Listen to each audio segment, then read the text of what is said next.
شروع اللہ کے نام سے جو بڑا مہربان نہایت رحم والا ہے۔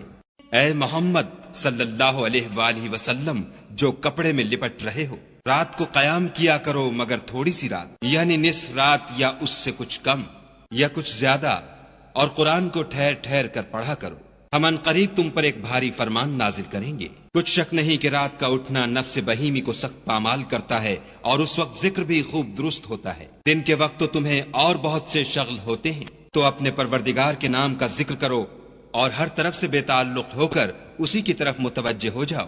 وہی مشرق اور مغرب کا مالک ہے، اور اس کے سوا کوئی معبود نہیں، تو اسی کو اپنا کارساز بناؤ۔ اور جو دل آزار باتیں یہ لوگ کہتے ہیں ان کو سہتے رہو، اور اچھے طریق سے ان سے کنارہ کش رہو۔ اور مجھے ان جھٹلانے والوں سے جو دولت مند ہیں سمجھ لینے دو، اور ان کو تھوڑی سی مہلت دے دو۔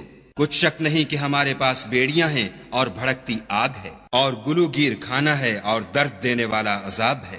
جس دن زمین اور پہاڑ کانپنے لگیں اور پہاڑ ایسے بھربھرے گویا ریت کے ٹیلے ہو جائیں۔ اے اہل مکہ، جس طرح ہم نے فرعون کے پاس موسیٰ کو پیغمبر بنا کر بھیجا تھا، اسی طرح تمہارے پاس بھی محمد صلی اللہ علیہ وآلہ وسلم رسول بھیجے ہیں، جو تمہارے مقابلے میں گواہ ہوں گے۔ سو فرعون نے ہمارے پیغمبر کا کہا نہ مانا، تو ہم نے اس کو بڑے وبال میں پکڑ لیا۔ اگر تم بھی ان پیغمبر کو نہ مانو گے تو اس دن سے کیوں کر بچو گے جو بچوں کو بوڑھا کر دے گا، اور جس سے آسمان پھٹ جائے گا، یہ اس کا وعدہ پورا ہو کر رہے گا۔ یہ قرآن تو نصیحت ہے، سو جو چاہے اپنے پروردگار تک پہنچنے کا راستہ اختیار کر لے۔ تمہارا پروردگار خوب جانتا ہے کہ تم اور تمہارے ساتھ کے لوگ کبھی 2/3 رات کے قریب اور کبھی آدھی رات اور کبھی تہائی رات قیام کیا کرتے ہو، اور خدا تو رات اور دن کا اندازہ رکھتا ہے۔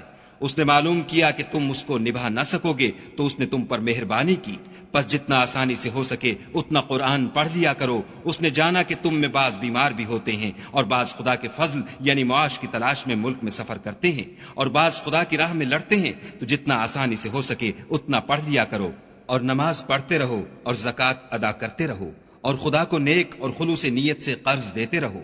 اور جو عمل نیک تم اپنے لیے آگے بھیجو گے اس کو خدا کے ہاں بہتر اور صلے میں بزرگ تر پاؤ گے، اور خدا سے بخشش مانگتے رہو، بے شک خدا بخشنے والا مہربان ہے۔